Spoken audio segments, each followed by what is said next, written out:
آج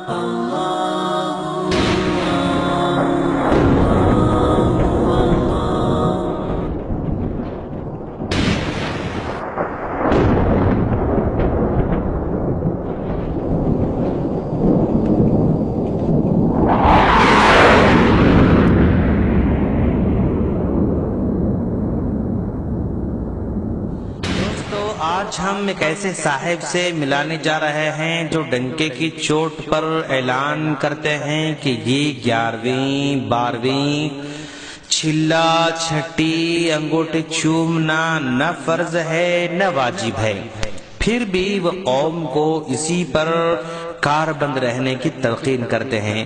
چلیے ہم ذرا دیکھتے ہیں کہ صاحب کیا کہہ رہے ہیں۔ میں بیٹھ کے ادھر ادھر دیکھ رہا ہوں، پورا بھری ہوئی ہے مسجد۔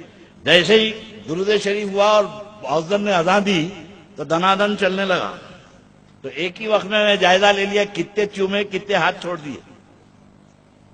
تو اتنی بڑی مسجد میں پہچان لیا کتنے رانگ نمبر بھی بیٹھے ہوئے ہیں، حالانکہ میں کسی کو نہیں پہچانتا۔ چھوٹے سے بچہ پہچان لیتا مسجد میں، پوری مسجد میں ایسا دیکھ کے بولتا آ گیا، دیکھ آ گیا کون 24 نمبر ہے۔ ارے بچے سے پوچھا کیسا پہچانے بیٹے؟ بولے نے ہاتھ نہیں چوما نا، انگوٹھے نہیں چوما۔ تو انگوٹھے چومنا یہ فرض واجب نہیں ہے، یہ ہمارا آئیڈینٹیفیکیشن ہو گیا، ہماری پہچان ہو گئی۔ اب اگر کوئی وہابی پوچھے کئی کو چوم رہی تو جواب نہیں دینا تم لوگ نہیں چوم رہی اس لیے ہم چوم رہی، نہیں چومنا تیری پہچان ہے اور چومنا میری پہچان ہے۔ سبحان اللہ۔ تو آئیڈینٹیفیکیشن مذہب نہیں ہوتا، یہ ہماری علامت ہے۔ بورے کی دکان دیکھ کے پہچان دیتے ٹوپی، پیشانی پہ لکھا بورا ہے۔ خوجے کی دکان پہ گاؤ چراغ علی دیکھتے سمجھ جاتے خوجا ہے۔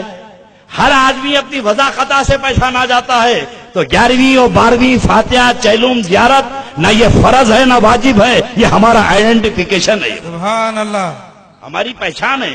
اب اگر ہم یہ چھوڑ دیں تو تمہارے میں ہمارے میں فرق کیا رہے گا؟ تم میں ہم میں فرق کیا رہے گا؟ ہم فاتحہ دلا رہے ہیں تاکہ پہچانے جائیں، ہم چیلوم کر رہے ہیں تاکہ مرنے والا پہچانا جائے کہ اس کے بالغین اس کے لواحقین کون ہے۔ یہ آئیڈینٹیفیکیشن ہے، یہ فرض و واجب نہیں ہے۔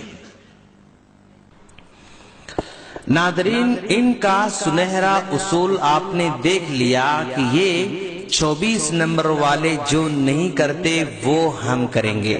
اب آئیے ہم بتاتے ہیں کہ ہم کیوں نہیں کرتے ہیں۔ ہم ہر دن فرض نمازوں کی 17 رکعتوں میں 17 مرتبہ دعا کرتے ہیں، اہدنا الصراط المستقیم صراط الذین انعمت علیہم، اے اللہ تو ہمیں سیدھے راستے پر چلا، ان لوگوں کا راستہ جن پر تو نے انعام و اکرام کیا۔ ناظرین، ہم اللہ کے نیک بندے جس راستے پر چلتے تھے اسی راستے پر چلانے کی اللہ تعالیٰ سے دعا کرتے ہیں۔ اللہ تعالیٰ نے جن پر انعام و اکرام کیا وہ صحابہ کرام تھے، تابعین تھے، تبع تابعین تھے، ائمہ کرام و محدثین عظام تھے، اور ہم نے ان کو پڑھا، ان کی زندگیوں کو کھنگالا، ان کی سیرتوں کو دیکھا، لیکن کہیں بھی ہم نے ان کو نبی کا نام سن کر انگوٹھے چومتے ہوئے نہیں پایا، 11ویں کرتے ہوئے، 12ویں کرتے ہوئے، چہلم مناتے ہوئے، چادریں چڑھاتے ہوئے، عرس مناتے ہوئے، قبروں پر بکرے ذبح کرتے ہوئے کہیں بھی نہیں پایا۔ یہ وہ لوگ ہیں جن پر انعام و اکرام کی بارش ہوئی، انہی لوگوں کے نقش قدم پر چلتے ہوئے ہم یہ بدعات و خرافات نہیں کرتے ہیں۔ اب اس علامہ کو دیکھیں، یہ لوگوں کو اس بات کی تعلیم دے رہے ہیں، تم لوگ یہ کہو چونکہ تم لوگ یہ نہیں کرتے اس لیے ہم کرتے ہیں۔ واہ کیا تعلیم ہے، داد دیں علامہ کو۔ کل یہ علامہ یہ بھی کہیں گے یہ 24 نمبر والے نماز پڑھتے ہیں اس لیے ہم نماز نہیں پڑھیں گے، یہ روزہ رکھتے ہیں ہم روزہ نہیں رکھیں گے، یہ زکوٰۃ دیتے ہیں اس لیے ہم زکوٰۃ نہیں دیں گے۔